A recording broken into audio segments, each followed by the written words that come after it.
ధైర్యం, నిబద్ధత, సమర్థత అంటే ఇదే అని భారతదేశం మరోసారి చాటి చెప్పింది.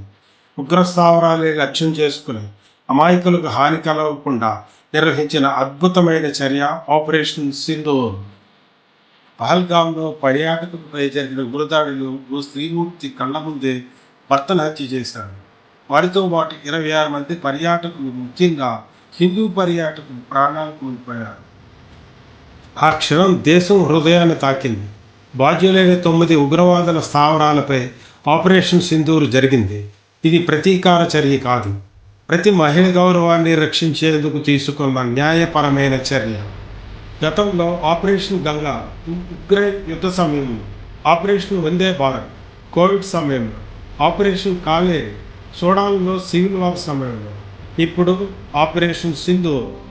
భారతదేశం ఎప్పుడూ తాను తక్కువ కాదు అని నిరూపిస్తోంది.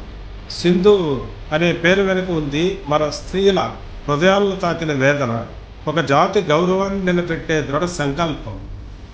ఇది ఒక సురక్షా చర్య మాత్రమే కాదు, మన విలువలకు రక్షణ. భారతదేశం తన ప్రజల పట్ల ఉన్న బాధ్యతను చూపింది.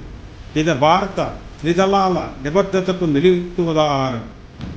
ఆపరేషన్ సింధూర్లో వైమానిక దళం, సైన్యం, నౌకాదళం కలిసి పనిచేస్తున్నారు.